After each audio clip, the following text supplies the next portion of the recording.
大家好，欢迎大家收看安娜看法节目。我们今天要聊的是很多人无意当中卷入犯罪啊，尤其是如果说有朋友问你说能不能帮个忙呢，很有可能你以为只是帮朋友收个快递、取点钱、租个车，但是在法律上这可能已经构成协助诈骗、洗钱，甚至是共谋罪。今天我们再次邀请到了专业的刑事与移民法双领域的安娜律师楼的创始人安娜律师 Anna Demichik，请她来告诉大家，为什么这朋友一句能不能帮个忙，很有可能就是一场骗局的开端哈。Anna, thank you for joining us today. Thank you for having me. I love being here. 安娜律师，我想请问你啊，为什么说只是帮忙取个包裹，也有可能会构成犯罪呢？How can something as small as picking up a package turn into a criminal charge, Anna? Well, very simple. When this package is connected to a criminal scheme ran by other people. So you may be helping a friend pick up a package, but that friend is mixed up in money laundering or in some kind of counterfeit goods schemes or even in a pig butchering scheme that we discussed in the previous program. And so if you picking up a package is part of that scheme and part of furthering that scheme, you can easily end up with criminal charges. 安娜律师，我们知道现在越来越多的受害者都开始警觉了哈。如果说受害者报警，会发生什么呢？What happens when a victim start cooperating with the police?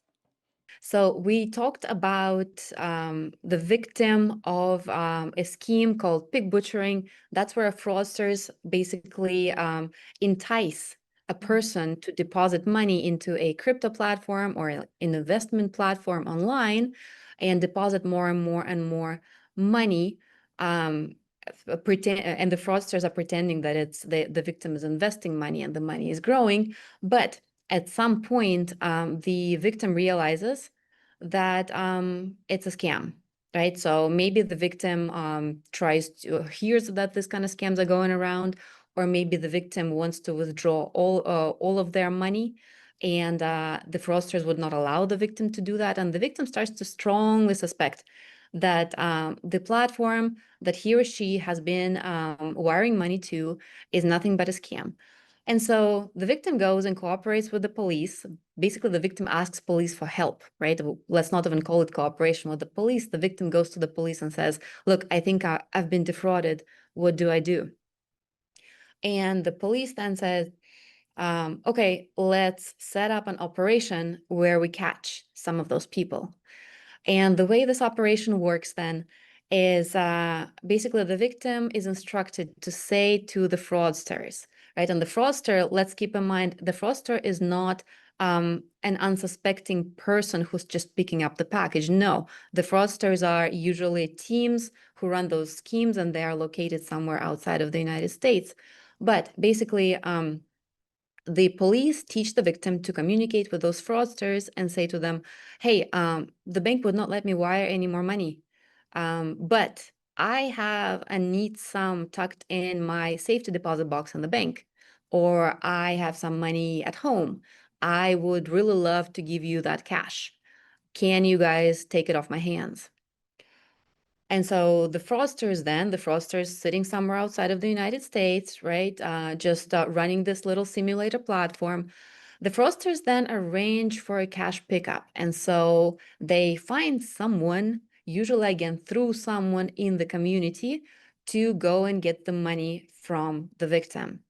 And again, the way it works is the person who's willing to do this pickup, well, sometimes these people are paid, but a lot of times these people are actually just trying to be helpful, trying to do a favor to someone in the community. So someone you know from the community as a successful, reasonably successful person says, hey, a friend of mine owes me a money due to a business deal, but I'm out of town for a few weeks. Do you mind helping me pick it up? Right? And if you pick it up, you deposit it into that account of mine or of my friends or whoever else. And when I come back, I treat you for dinner. I tell you all about this investment thing that I have, this business deal that I have going on. I'll owe you a favor back. And so a person who wants to be helpful agrees to go and do a pickup. 安娜律师，那我特别想知道哈，这个帮忙取款的人到底会怎么样呢？So what happens to that person who picks up the money?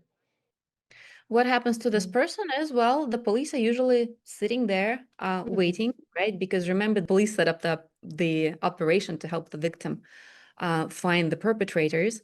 And then this helpful person, future defendant, goes and does the pickup. And usually it's all recorded, it's all on video. The police have it all on video cameras and they have interpreter ready to read the rights. So it's basically the person willing to pick up the package ends up being arrested. And there is no way to dispute that the person actually agreed to go and pick up the package.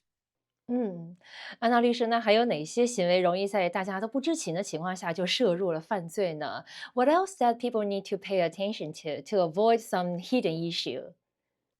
Well, there are a few other scenarios that don't necessarily have to do with picking up packages or cash. I would say scenario number one, renting a car for someone to use.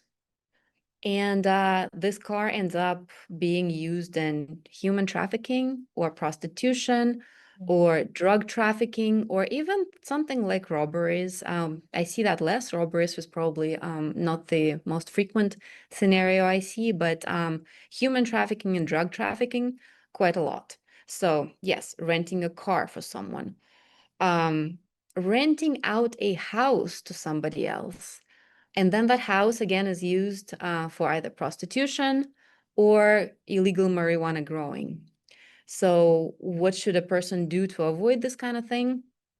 Well, unfortunately, California is pretty bad at protecting landlords, at protecting people who who lease out their properties. So it's actually hard to just walk in and check.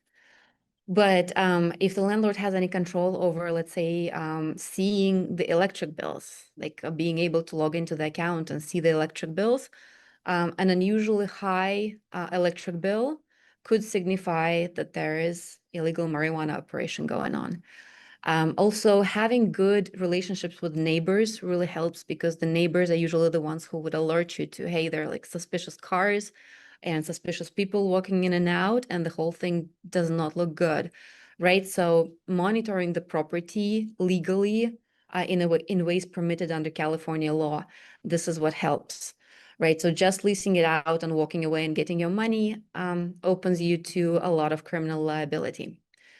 Also, another scenario I would say would be opening mailbox for others.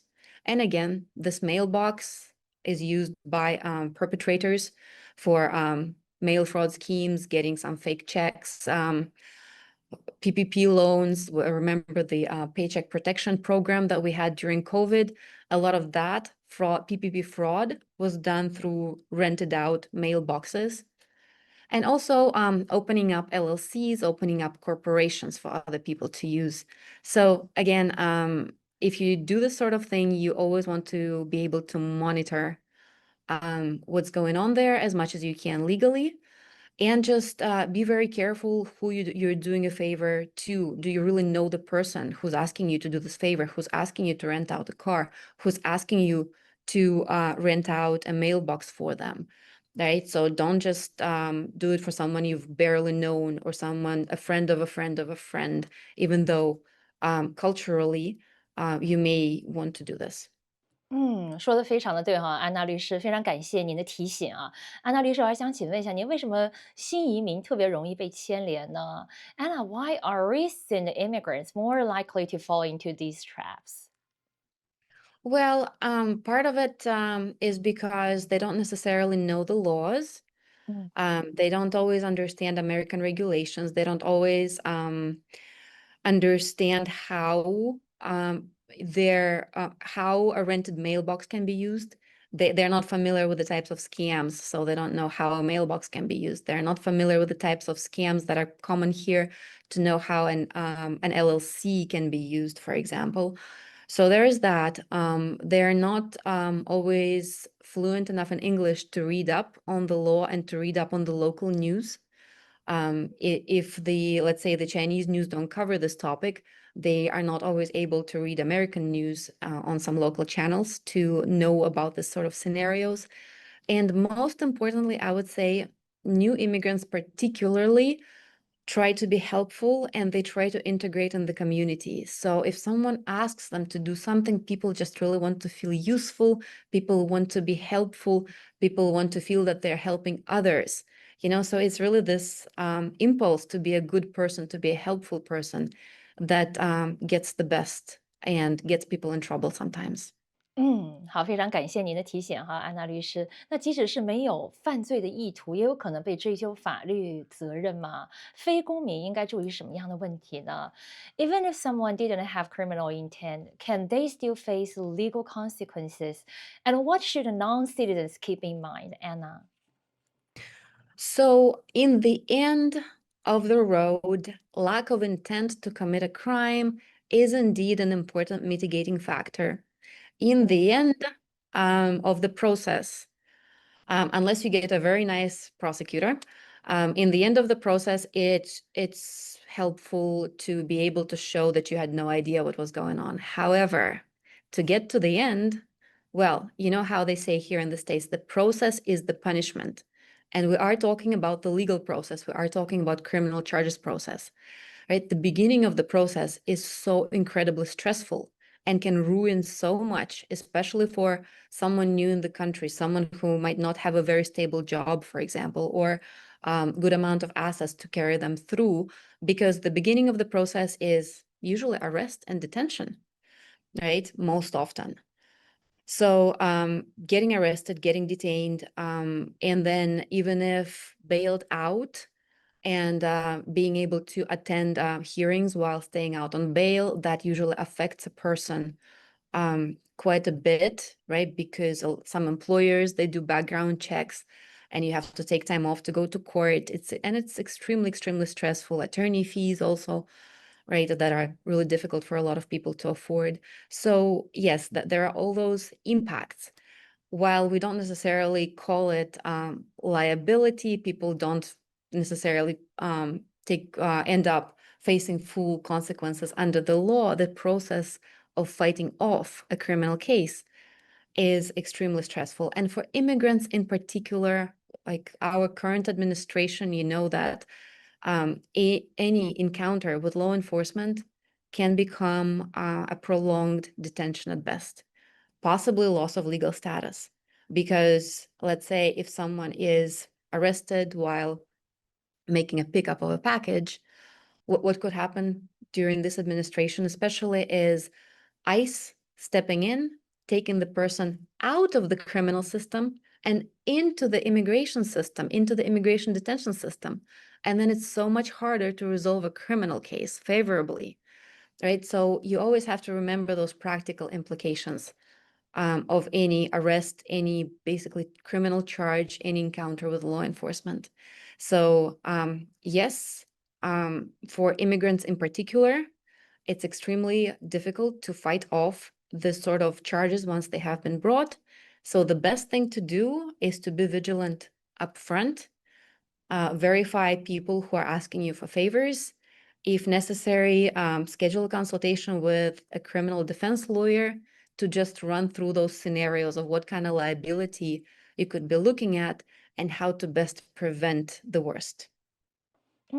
好，今天非常感谢安娜律师的讲解啊。朋友一句能不能帮个忙，很有可能就是一场骗局的开端。如果说你遇到了让心里不太舒服的帮忙啊，可以第一时间找专业的律师问清楚哈。在美国生活呀，法律优先往往要比人情优先更重要，不要让自己的善意变成代价沉重的错误哈。好，今天再次感谢大家收看安娜看法，我们下期节目再见。Bye, Anna. Thanks again for your insights today. See you next time. Bye-bye.